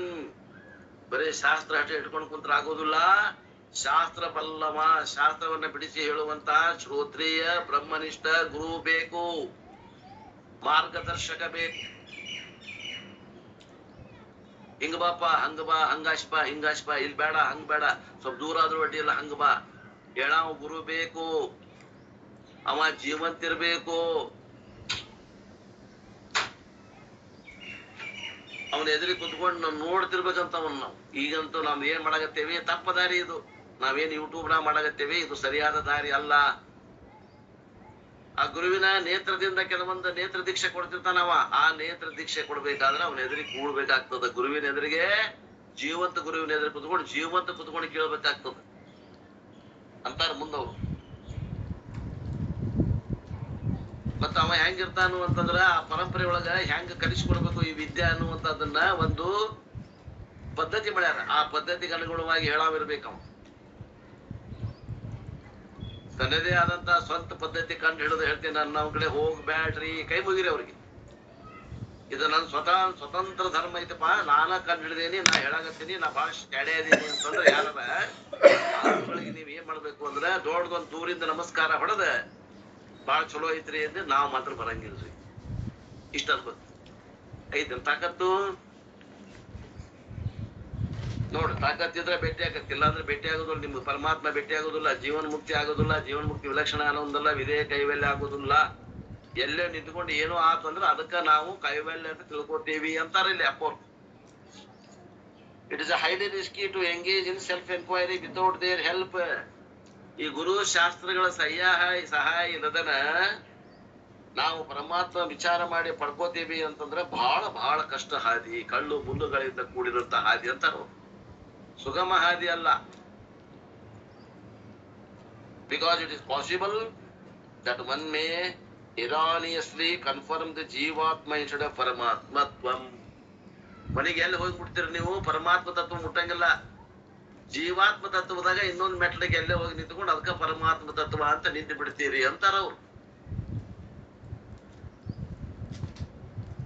ಇದು ಹೆಂಗ ಅಂದ್ರ ಚಂದ್ರಲೋಕಕ್ಕ ಹೋಗಿ ಚಂದ್ರಲೋಕದ ಮ್ಯಾಗ ಧ್ವಜ ಹಾರಿಸೋದು ಬ್ಯಾರೆ, ಇಲ್ಲೇ ಭೂಲೋಕದಾಗ ಇನ್ನೊಂದು ತುದಿ ಮ್ಯಾಗ ಭೂಲೋಕದಾಗ ನಿಂತ್ಕೊಂಡು ಇದೇ ಚಂದ್ರಲೋಕ ಅಂತ ತಿಳ್ಕೊಂಡು ಅಲ್ಲಿ ಘೋಷಣೆ ಮಾಡ್ಕೊಳ್ಳೋದು ಹಂಗ ಆಗ್ತದೆ.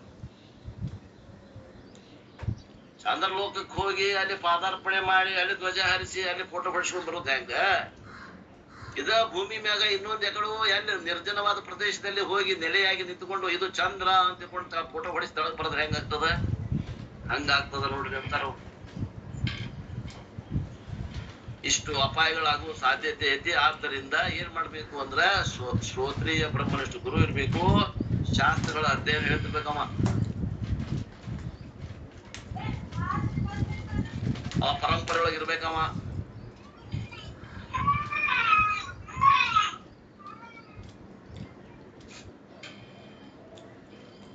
When the Upanishad says that you are Brahman, Shraddha as required to be open-minded.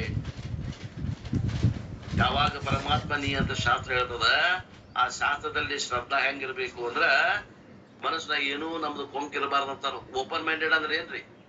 ಸರಳ ಸ್ವೀಕಾರ ಮಾಡುವಂತ ಮನೋಭಾವನೆ ಇರ್ಬೇಕು. ನಮ್ಮ ಹಠ ಸಾಧಿಸೋದಾಗ್ಲಿ, ನಮ್ಮ ವಿಚಾರಗಳನ್ನ ಗಟ್ಟಿ ಹಿಡ್ಕೊಳ್ಳೋದಾಗ್ಲಿ, ಇವು ಇದ್ವು ಅಂದ್ರೆ ಅದಾಗೋದಿಲ್ಲ. ನಮ್ಮ ವಿಚಾರಗಳು ಇಲ್ಲಿ ಮಠ ನಮ್ಮ ಬಗ್ಗೆ ಏನ್ ವಿಚಾರಗಳದಾವ ಅವು ಭ್ರಮಾತ್ಮಕ ಅದಾವ, ಅವು ತಪ್ಪ ತಿಳುವಳಿಕೆ ಅದಾವ, ಅವ್ರು ಬಿಡಾಕ ನಾ ತಯಾರಾಗ್ತೇನೆ ಅಂದಾಗ ನನ್ನಲ್ಲಿ ಪರಿವರ್ತನೆ ಆಗ್ತದ. ಇಲ್ಲಾಂದ್ರೆ ಏನಾಗ್ತದ ಅಂದ್ರ ಅಭ್ಯಾಸ ಮಾಡಾಕತ್ತೇವ್ರಿ, ಆದ್ರ ನಾವು ಯಾಕೋ ಪ್ರಗತಿನ ಕಾಣವಾಲ್ದು. ಡೋಣಿನ ಒಂದ್ ಕಡೆ ಆ ಲಂಗರಿಗೆ ಕಟ್ಟಿ ಹಾಕಿ ಡೋಣಿಯಾಗ ಕುತ್ಕೊಂಡು ಹುಟ್ಟು ಹಾಕಾಕತ್ತಾನ. ಡೋಣಿ ಮುಂದ್ ಹೋದಂಗ ಆಗಾಕತ್ತೈತಿ, ಆದ್ರ ಮುಂದ್ ಹೋಗ್ಬಂತ ಎಲ್ಲೈತಿ ಅಲ್ಲೇ ಐತಿ ಡೋಣಿ. ಹಂಗಾಗೈತಿ ನಮ್ ಸಾಧನೆ. 10 ವರ್ಷ 15 ವರ್ಷ 20 ವರ್ಷ 25 ವರ್ಷ ಸಾಧನೆ ಮಾಡಾಕತ್ತೀವಿ ಅಂದ್ರೆ ಹೆಂಗಾಗೈತಿ ಅಂದ್ರ ಆ ಲಂಗರಿಗೆ ನಾವು ಏನ್ ಮಾಡಿದ್ವಿ, ಹಗ್ಗ ಬಿಗಿದು ನಮ್ ಸಾಧನೆ ಚಾಲು ಮಾಡಿದ್ವಿ. ನಮ್ ಪ್ರಯಾಣ ಎಲ್ಲಿ ಮುಂದ್ ಹೋಗವಂತ. ಎಲ್ಲದೇವ್ರಿ? ಗಂಟೆ ಬಾರ್ಸೋದ್ರಿ, ಕಾಯ ಹೊಡಿಯೋದ್ರಿ, ಬಾಳೆಹಣ್ಣ ಪ್ರಸಾದ ಹಂಚಿ ಮನೆಗೆ ಬಂದ್ರ ನಮ್ಮಂತ ಭಕ್ತರ ಯಾರು ಇಲ್ಲ. ನಮ್ಮ ಮನೆ ದೇವ್ರಿಗೆ ಹೋಗಿದ್ವಿ. ಮನೆ ದೇವ್ರು ಬೇರೆ, ಮನೆ ದೇವ್ರು ಬೇರೆ, ಮಂದಿ ದೇವ್ರು ಬೇರೆ.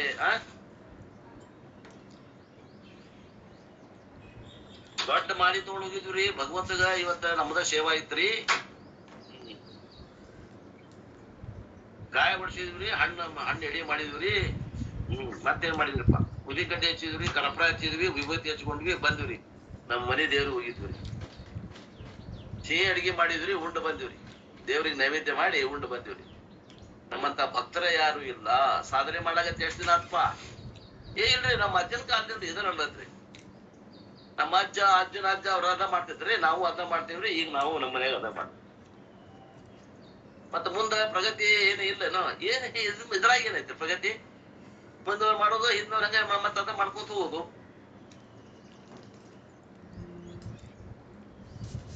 ಮತ್ತ ಮೋಕ್ಷ ಅಂತಾರಲ್ಲ, ಮೋಕ್ಷ ಅಂದ್ರೆ ಗೊತ್ತೈತೆ? ಮೋಕ್ಷ ಅಂದ್ರೆ ಸತ್ತ ಮ್ಯಾಗ ಆಗುದ್ರಿ. ಸತ್ತ ಮ್ಯಾಗ ಅದು ಸ್ವರ್ಗ ಲೋಕ ಐತಂತ, ಕೈಲಾಸ ಐತಂತ, ವೈಕುಂಠ ಐತಂತ. ಅವ್ರವ್ರ ಧರ್ಮಕ್ಕೆ ಅನುಗುಣವಾಗಿ ಅವ ಸ್ಮಾರ್ಟ್ ಇದ್ರ ಏನಂತಾನ, ಕೈಲಾಸ ಅಂತಾನ.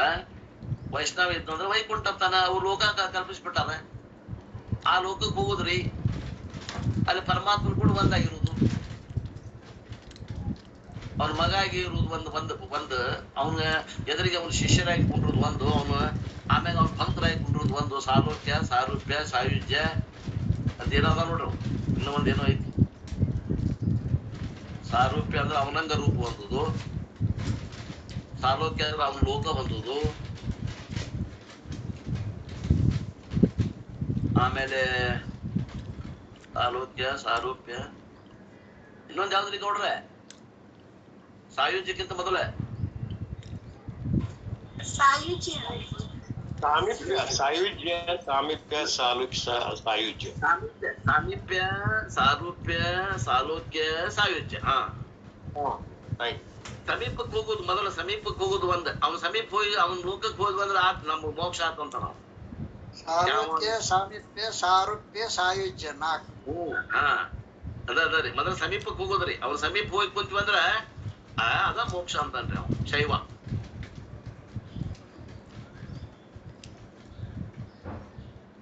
ಸಮೀಪಕ್ಕೆ ಹೋದ್ಮ್ಯಾಗ್ರಿ ಸಾರೂಪ್ಯ, ಅವನಂಗ ರೂಪ ಹೊಂದುದು.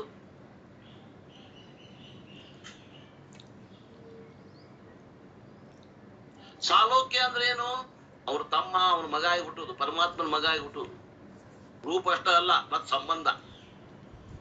ಸಾಯುಜ್ಯ ಅಂದ್ರೆ ಏನು? ಪರಮಾತ್ಮನೇ ಆಗುದು,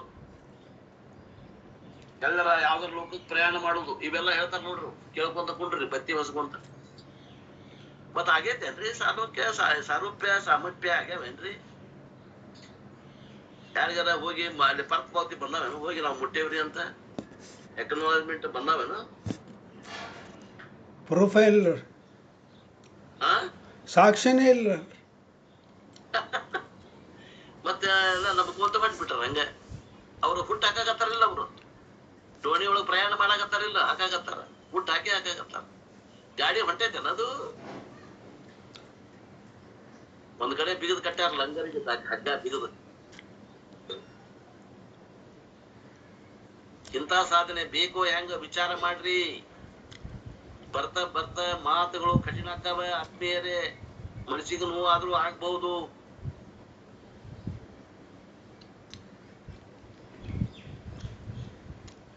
ನೋವು ಮಾಡಿಸೋದು ಇಲ್ಲ ಗುರುವಿನ ಉದ್ದೇಶ. ತಿಳ್ಕೊಳ್ರಿ, ವಿಚಾರ ಮಾಡ್ರಿ, ಕಣ್ ತೆಗೀರಿ, ಮನಸ್ಸು ಓಪನ್ ಮಾಡ್ರಿ ಅಂತಾರ.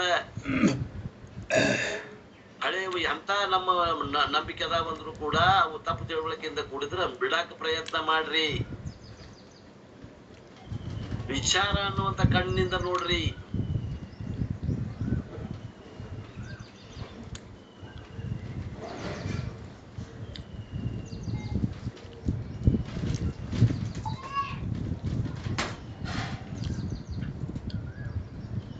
ಬೆಂಗಳೂರಿಗೆ ಪ್ರಯಾಣ ಮಾಡೋದೈತೆ, ಬೆಂಗಳೂರಿಗೆ ಹತ್ರಿಗೆ. ಬೆಂಗಳೂರಿಗೆ ಹೋಗಿ ಯಾರನ್ನಲ್ಲಿ ಇದ್ದವ್ರನ್ನ ಕೇಳಿ ಬೆಂಗಳೂರು ಏನ್ರಿ ಅಂತ ಕೇಳ್ರಿ. ನೀವ ಇಲ್ಲೇ ಎಲ್ಲೋ ಹಾವೇರಿ ಮಠ ಹೋಗಿದ್ದ ಬೆಂಗಳೂರು ಅಂತ ಘೋಷಣೆ ಮಾಡಿದ್ರೆ, ದಾವಣಗೆರೆ ಮಠ ಹೋಗಿದ್ದ ಬೆಂಗಳೂರು ಅಂದ್ರ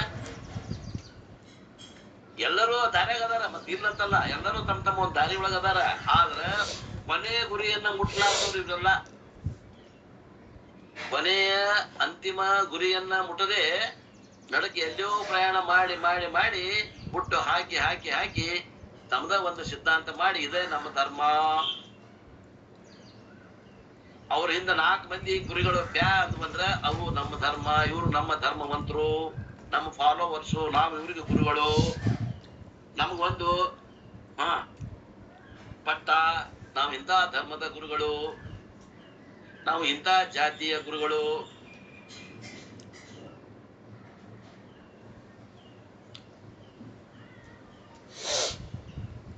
ಜಾತಿಗೊಬ್ಬರು ಗುರುಗಳ ಯಾರೀಗ? ಆತ್ಮವಿದ್ಯೆ ಇದ್ದ ಗುರುಗಳಲ್ಲ, ಜಾತಿಗೊಬ್ಬರು ಗುರುಗಳು.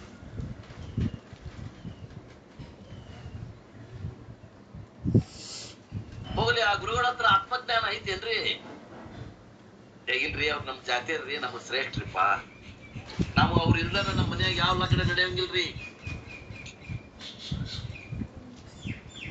ನಾವು ಅವ್ರ ಗುರುಗಳನ್ನ ತಗೊಂಡ್ಬಂದ್ ಜಾತಿ ನಿಲ್ಲಿಸ್ಬಿಟ್ಟೇವು, ತಳಗ ಇಳಿಸ್ಬಿಟ್ಟೇವು. ಅವರು ತಳಗ ಬಂದ್ ಅವರು ಅದ್ರ ಕಡೆ ಅವ್ರ ತಾವರ ನಾವು ಆತ್ಮನಾತ್ಮ ವಿವೇಕ ಮಾಡ್ಬೇಕು, ನಾವು ಕ್ಯಾವಿ ಹಾಕೊಂಡೇವಿ, ನಾವ್ ಇನ್ನರ ನಮ್ ಸ್ವರೂಪ ತಿಳ್ಕೊಬೇಕಂತಾರ ಅವ್ರು. ಇಲ್ಲ,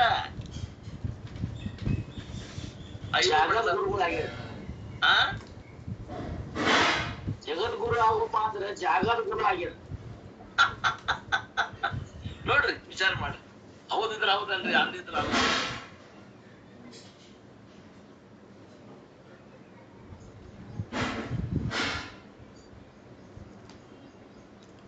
It is possible that one may unanimously confirm his ಜೀವತ್ವಂ instead of ಬ್ರಹ್ಮತ್ವಂ. ನೀವೇ ಸ್ವತಃ ವಿಚಾರ ಮಾಡ್ತೀರಿ, ಗುರುವಿನ ಸಹಾಯ ಇಲ್ದನ, ಶಾಸ್ತ್ರಗಳ ಸಹಾಯ ಇಲ್ದನ ನೀವ ಹುಡುಕಾಡಿದ್ರ ಕಣ್ಣಿಲ್ಲದನ ಮನುಷ್ಯ ಕತ್ತಲ್ದಾಗ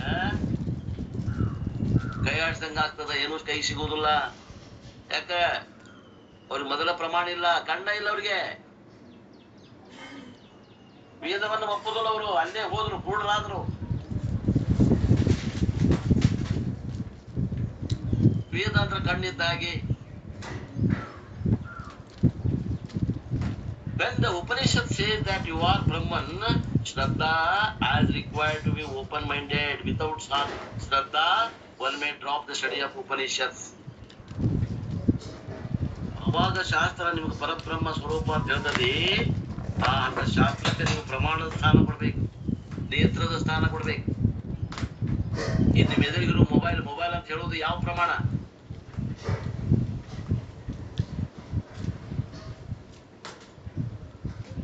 ಪ್ರತ್ಯಕ್ಷ ಪ್ರಮಾಣ, ನೇತ್ರ ಪ್ರಮಾಣ. ಈಗ ನಾ ನೇತ್ರ ಉಪಯೋಗ ಮಾಡೋದಿಲ್ಲ, ನಾ ಇದನ್ನ ಹೇಳ್ತೇನೆ, ಎದುರಿಗಿದ್ದ ವಸ್ತು ಇದು ಪರಮಾತ್ಮ ಅಂತ ಹೇಳ್ತಾನವ. ನಂಬ್ತೀರಿ? ಯಾಕ? ಪ್ರಮಾಣ ಇಲ್ಲ ನಮ್ ಕಡೆ, ಕಣ್ಣ ಇಲ್ಲ. ಕಣ್ಣು ಉಪಯೋಗ ಮಾಡ್ತಾ ಹೇಳ್ಬೇಕು. ಈಗ ಅವ ಇದು ಮೊಬೈಲ್ ಅಂತ ಹೇಳ್ತಾನ, ನಮ್ ಕಣ್ಣಿಲ್ದವ ಇದು ಚೌಕಂಟೆ ಪಿರಿ ಅಂತ, ಇದು ಆಯತಾಕಾರದ ಒಂದು ಏನೋ ವಸ್ತು ಅದ ಅಂತ ನಾವು ಮೊಬೈಲ್ ಅನ್ನಕ್ ಬರ್ತೈತಿ. ಹೇಳ್ರಿ, ಕಣ್ಣಿಲ್ದ ಬಿಟ್ರಿ ಹೆಂಗ್ ಹೇಳ್ತಾನವ? ಪ್ರಮಾಣ ಇಲ್ದ ಇದ್ದಾವ ಹೆಂಗ್ ಹೇಳ್ತಾನ? ವೇದ ಪ್ರಮಾಣ ಧಿಕ್ಕರಿಸುವವರು ತಾವೇ ಹಾಳಾಗಿ ಹೋಗ್ತಾರ. ಅದ್ರಾಗೂ ಮತ್ತೆ ಜಾತಿ ತಂದಾರ್ರಿ. ಇನ್ನೂ ಹೇಳ್ಬೇಕಂದ್ರೆ ನಿಮ್ಗ ಎಷ್ಟ್ ಕೆಡಿಸ್ಬೇಕು ಅಷ್ಟ್ ಕೆಡಿಸ್ಯಾರ ನೋಡ್ರಿ ಇವ್ ಧರ್ಮವಂತರು. ಅದ್ರಾಗೂ ಜಾತಿ ತಂದಾರ. ವೇದ ಒಬ್ಬ ಬ್ರಾಹ್ಮಣ, ಉಳಿದವರೆಲ್ಲ ಬ್ರಾಹ್ಮಣ ಬಿಟ್ಟು ಉಳಿದವ್ರು ಯಾರು ಒಪ್ಪಬಾರ್ದು.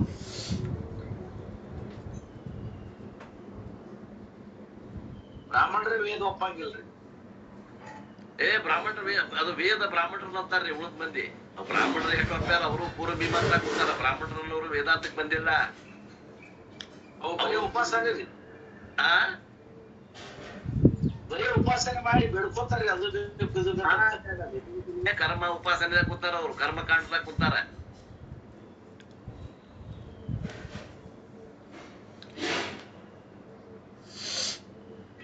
ನಮ್ಮಂತ ಮಡಿನ ಯಾರಂತಾರ, ಅದಕ್ಕೆ ಸೋಫಾ ಹತ್ತಿರಂಗಿಲ್ಲ ಅದಕ್ಕೆ ಮಡಿಗೆ. ನೀರಾಗ ಎದ್ದು ಹಾಕುವುದು ಮಡಿ.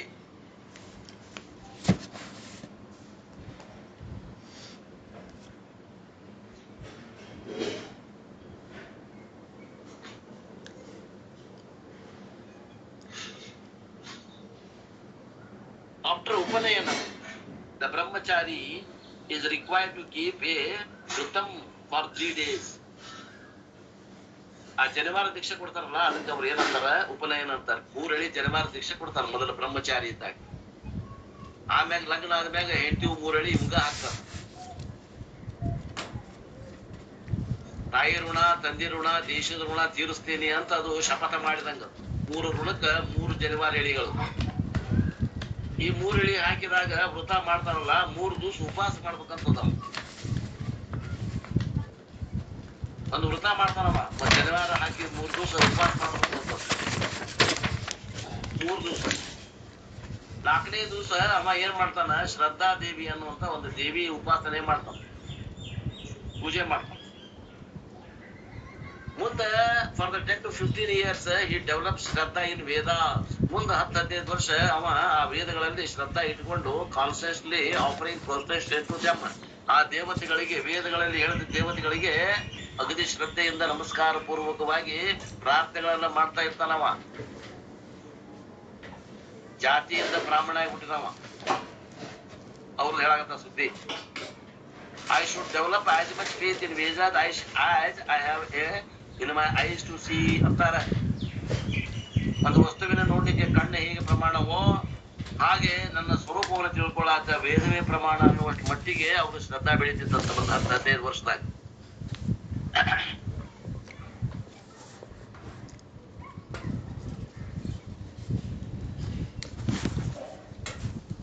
ಈ ಬ್ರಾಹ್ಮಣರಿಗೆ ಉಪನಯನ 8 ವರ್ಷಕ್ಕೆ ಮಾಡ್ತಾರ. ಯೂಶುವಲಿ ಗುರುಬಲ ನೋಡ್ಕೊಂಡು 8 ವರ್ಷಕ್ಕೆ ಮಾಡ್ತಾರ. ಅದೇ ರೀತಿ ಕ್ಷತ್ರಿಯ ವರ್ಣದವರಿಗೆ 16 ವರ್ಷ, ವೈಶ್ಯರಿಗೆ 24 ವರ್ಷ ನಮ್ಗೆ ಆಡ್ಬೇಕು ಅಂತದ. ಶೂದ್ರ ಇದ್ದವಂಗ 32 ವರ್ಷಕ್ಕ ಜನವಾರ ದೀಕ್ಷೆ ಕೊಡ್ಬೇಕು ಅಂತದ. ಈಗ ಅವೆಲ್ಲ ಮರ್ತ್ ಬಿಟ್ಟಾರ. ಈಗ ಬರೀ ಕೇವಲ ಬ್ರಾಹ್ಮಣರಿಗೆ ಜನವಾರ ದೀಕ್ಷೆ ಮತ್ತು ಕ್ಷತ್ರಿಯರಿಗೆ ಇಬ್ಬರು ಪಾಲಿಸಕತ್ತಾರ. ವೈಶ್ಯರಿಗೆ ಶೂದ್ರರಿಗೆ ಅವರು ಹರಿದು ಹಂಚಿ ಹೋಗ್ಬಿಟ್ಟಾರ ಬೇರೆ ಬೇರೆ ಜಾತಿ ಒಳಗೆ. ಹಳೆಯ ಕಾಲದಾಗ ವೈಶ್ಯರು ಶೂದ್ರಿಗಿದ್ರು ಅವರು ಬೇರೆ ಬೇರೆ ಉದ್ಯೋಗ ಕಮ್ಮಾರ್ಕಿ ಮಾಡೋರು ಕಮ್ಮಾರಾಗ್ಯಾರ, ಬಡಗೇರಿಕೆ ಮಾಡೋರು ಬಡಗೇರಾಗ್ಯಾರ, ವ್ಯಾಪಾರ ಮಾಡೋರು ವ್ಯಾಪಾರಸ್ಥರಾಗ್ಯಾರ, ಬಣಜಿಗರಾಗ್ಯಾರ, ನೇಕಾರರಾಗ್ಯಾರ. ಉದ್ಯೋಗದ ಮ್ಯಾಗ ಬಡಗೇರು, ನೇಕಾರು, ಕುಂಬಾರು, ಉದ್ಯೋಗದ ಮ್ಯಾಗ ಜಾತಿ ಬೆಳೆದ್ ಬಿಟ್ಟಾವ. ಯಾರು? ಆ 2, 3 ಮತ್ತು 4ನೇ ವರ್ಗದವ್ರು.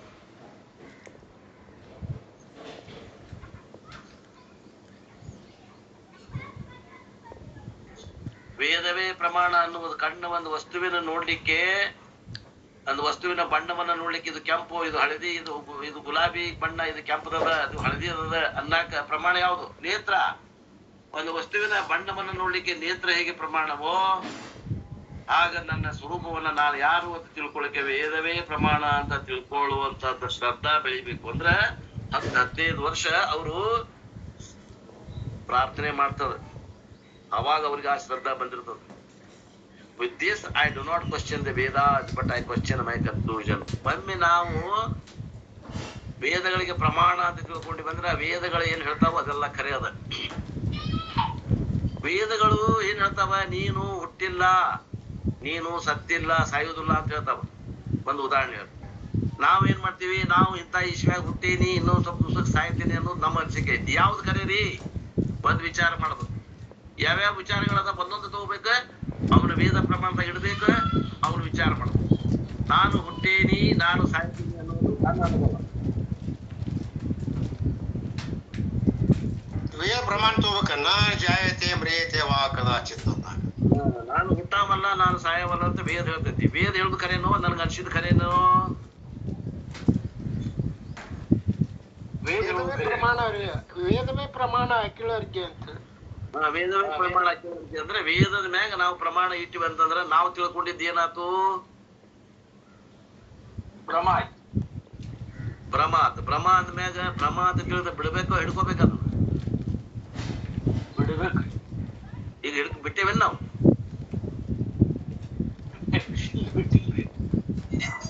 ಮತ್ತ ಭ್ರಮದಾಗ ಅದೇವೋ ಏನು ಪ್ರಮಾದಾಗ ಅದೇವೋ?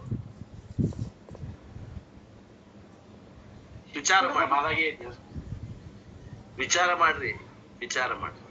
ನಾವಿನ್ನೂ ಭ್ರಮದಾಗ ಅದೇವಿ.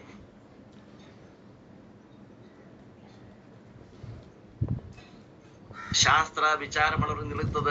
ನಾವ್ ವಿಚಾರ ಮಾಡೋದು ಬಿಟ್ಟೇವೆ ಅನ್ನೋರಿಗೆ ಇದು ನಿಲ್ಕೋದಿಲ್ಲ.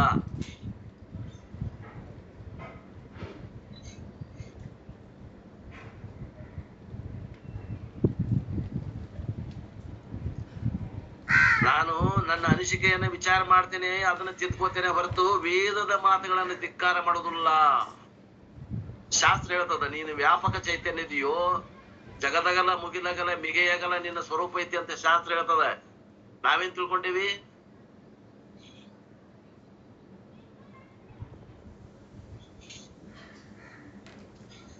ನಾವ್ ಎಷ್ಟು ವ್ಯಾಪಕ ದೇವತೆ ನಾವು ತಿಳ್ಕೊಂಡಿವಿ? ಯಾರ ಹೇಳ್ರಿ ತಿಳಿದವ್ರು?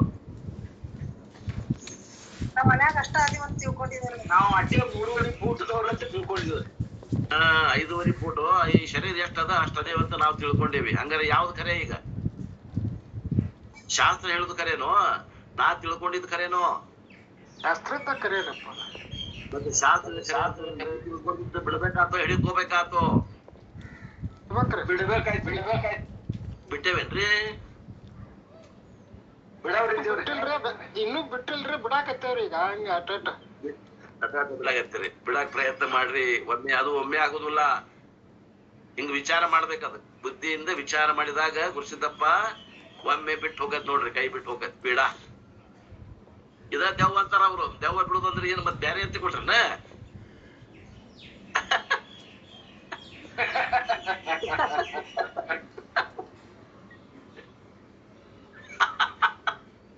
ಮಂಜುನಾಥ್, ದೆವ್ವ ಬಿಡಿಸೋದು ಇದ್ರ ಬ್ಯಾರೆ ಅಂತ ಕೊಟ್ರಿ, ಇದ ದೆವ್ವ. ಹೌದ್ರಿ.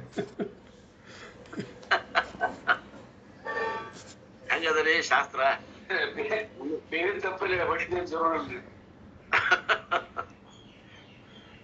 ವಿಚಾರ ಮಾಡ್ರಿ ಅಂತ. I question my conclusion. I don't question Vedas, especially that I am different from Brahman. Analysis is required to verify whether the Vedanta or my conclusion, which one is right. ವೇದಾಂತ ಹೇಳೋ ಮಾತು ಖರೆ ಐತೋ, ನನ್ನ ತಿಳುವಳಿಕೆ ಖರೆ ಐತೋ, ವಿಚಾರ ಮಾಡ್ಬೇಕು. ವಿಚಾರ ಮಾಡಿ ಯಾವ್ದು ಒಂದ್ ಖರೆ ಅನ್ಬೇಕು. ಎರಡೂ ಖರೆ ಅಂತೀರೇನೋ? ಬಾಳ ಯಾಕೆ ಶಾಸ್ತ್ರ ಬಂದಾಗ ಶಾಸ್ತ್ರ ಖರೆ, ಮನೆಗೆ ಹೋದಾಗ ಮನಿ ಖರೆ. ಸ್ವಲ್ಪ ದಿವಸ ಅನ್ರಿ. ಹೆಂಡತಿ ಹೋದಾಗ ಹೆಂಡತಿ ಕಡೆ, ತಾಯಿ ಕಡೆ ಹೋದಾಗ ತಾಯಿ ಕಡೆ. ಸ್ವಲ್ಪ ದಿವಸ ಮಾಡ್ರಿ, ನಾಟಕ ಮಾಡ್ರಿ. ಹೆಂಗಂದ್ರು ಯಾವ ರಾಜ್ಯದವ್ರು ನೀವು? ಕರ್ನಾಟಕ. ನಾಟಕ ಮಾಡ್ರಿ, ಸ್ವಲ್ಪ ದಿವಸ ಮಾಡ್ರಿ, ಆಮೇಲೆ ವಿಚಾರ ಮಾಡ್ರಿ, ತಿಳುವಳಿಕೆಯಿಂದ ವಿಚಾರ ಮಾಡ್ರಿ.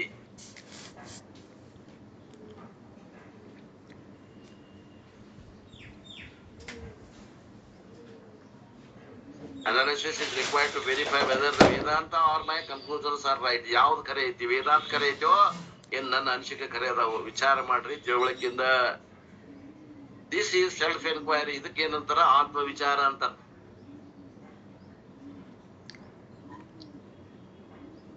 ಬದ್ನಿಕಾಯಿ ತಗೊಂಬಾರು ಬಸ್ಸು, ಮನಿಗ ಪ್ಯಾಟಿಗೆ ಹೋಗಿ 1 kg ಚಲೋ ವಿಚಾರ ಮಾಡಿ ತಗೊಂಬಾ ಅಂತಂತೆ ಅವ್ವ ಬಸ್ಸುಗ.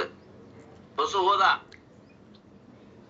ಏನಮ್ಮ ಬದ್ನಿಕಾಯಿ ಮರ ಕುಂತಕ್ಕೆ ಕೇಳಿದ, ನಿಮ್ದು ಯಾವ ಊರು ಅಂತ ಕೇಳಿದ, ನಿನ್ನ ಹೆಸರು ಏನು ಅಂತ ಕೇಳಿದ. ವಿಚಾರ ಮಾಡಂತ ಯಾರಲ್ಲ, ನಿಂದು ಯಾವ ಊರ್ವಾ? ನಂದು ಇಂತ ಊರಪ್ಪ. ನಿನ್ನ ಹೆಸರೇನುವಾ? ನಿಂದು ಇಂತದಪ್ಪ. ಬದ್ನಿಕಾಯಿ ತಗೊಂಡ ಬಂದ ಮನಿಗೆ. ಯಪ್ಪ ವಿಚಾರ ಮಾಡಿ ತಗೊಂಬಂದೇನ? ಹೂನೇವ ಎಲ್ಲಾ ವಿಚಾರ ಮಾಡಿದ. ಆಕಿ ಇಂತ ಊರೈಕಂತ, ಆಕಿ ಹೆಸರು ಇಂತಾದಂತ. ವಿಚಾರ ಮಾಡಿ ತಗೊಂಬಾ ಅಂತಂದ್ರೆ ಏನರ್ಥ? ಕೊಳಕು ಗಿಳಕು ಇದ್ದಿದ್ದು ವಿಚಾರ ಮಾಡಿ ತಗೊಂಬಾ ಅಂತ ಹೇಳಕ್ಕೆ. ಕೊಳಕಿದ್ದು ಬಿಟ್ಟು ಚಲೋ ವಾರಿಸ್ಕೊಂಡು ತಗೊಂಬರಪ್ಪ, ಕುರ್ಚಿಕಾಯಿ ತಗೊಂಬರಪ್ಪ, ಬದ್ನಿಕಾಯಿ ಎಣಗಾಯಿ ಮಾಡ್ತೇನೆ ಇವತ್ತ ಅಂತ ಹೇಳಿ ಕಳ್ಸಾಳಕ್ಕೆ. ವಿಚಾರ ಮಾಡಿ ತಗೊಂಬಾ ಅಂತ ಹೇಳ. ಇವ ವಿಚಾರ ಅಂದ್ರೆ ಹೆಂಗ್ ಮಾಡೋದು? ಅದು ಕೂಡ ಹೇಳ್ತಾರ ಗುರುಗಳು. ವಿಚಾರ ಹೆಂಗ್ ಮಾಡ್ಬೇಕು? ಸ್ವತಂತ್ರ ವಿಚಾರ ಮಾಡುವಂಗಿಲ್ಲ, ಶಾಸ್ತ್ರಗಳನ್ನ ಇಟ್ಕೊಂಡು ವಿಚಾರ ಮಾಡ್ರಿ ಅಂತಾರ. ಶಾಸ್ತ್ರ ಅನ್ನುವಂತ ಕಲ್ಲಿ ಹಿಡ್ಕೊಂಡು ಕುಂಡಿರ್ಬೇಕು. ಅದರಲ್ಲಿ ನಮ್ಮ ಸ್ವರೂಪವನ್ನ ನೋಡ್ಬೇಕು.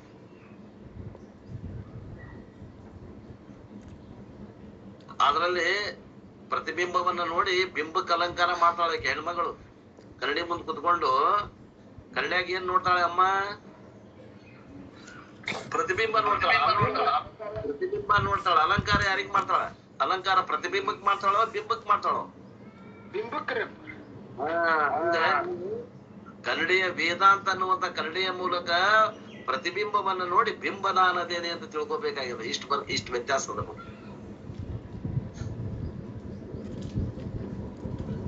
ವೇದ ಕನ್ನಡಿ ಕೆಲಸ ಮಾಡ್ತದ.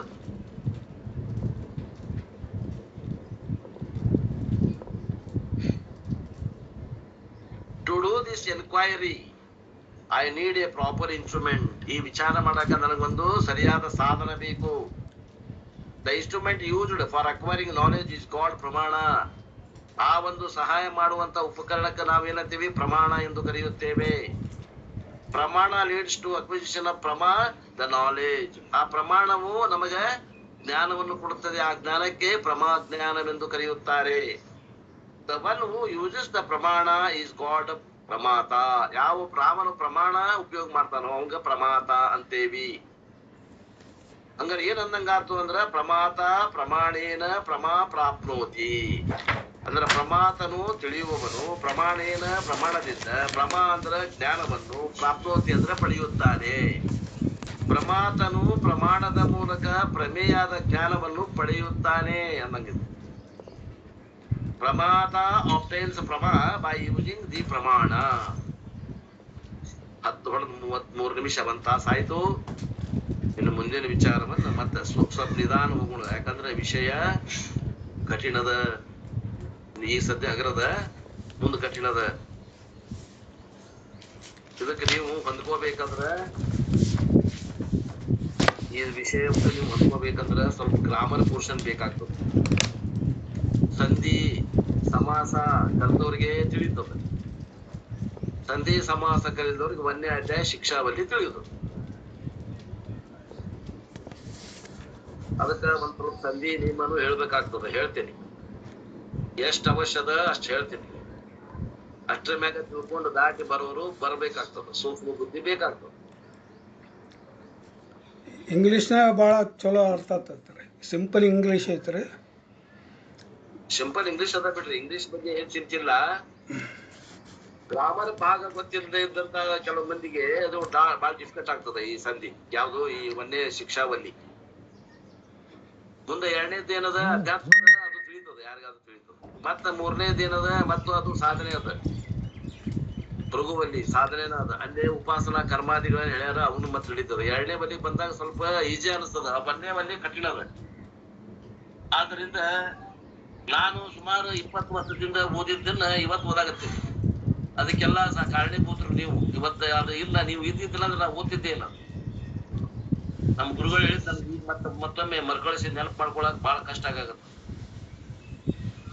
ಯಾಕ ರಿಪಿಟೇಷನ್ ಮಾಡಿಲ್ಲ. ಈಗ ನಿಮ್ಗೆ ನಾ ರಿಪೀಟ್ ಮಾಡ್ಬೇಕಾದ್ರೆ, ಈಗ ನಾನು ನಿನ್ನೆ ಮೊನ್ನೆ ಟೈಮ್ ಸಿಕ್ಕಾಗೆಲ್ಲ ಓದ್ಕೊಂತ ಒಂದು ಶಿಕ್ಷಾವಲ್ಲಿ ಕೂಡ ಮುಗಿಸೇನಿ. ಬಹಳ ಆಳವಾದ ವಿಚಾರ ಅದಾವ.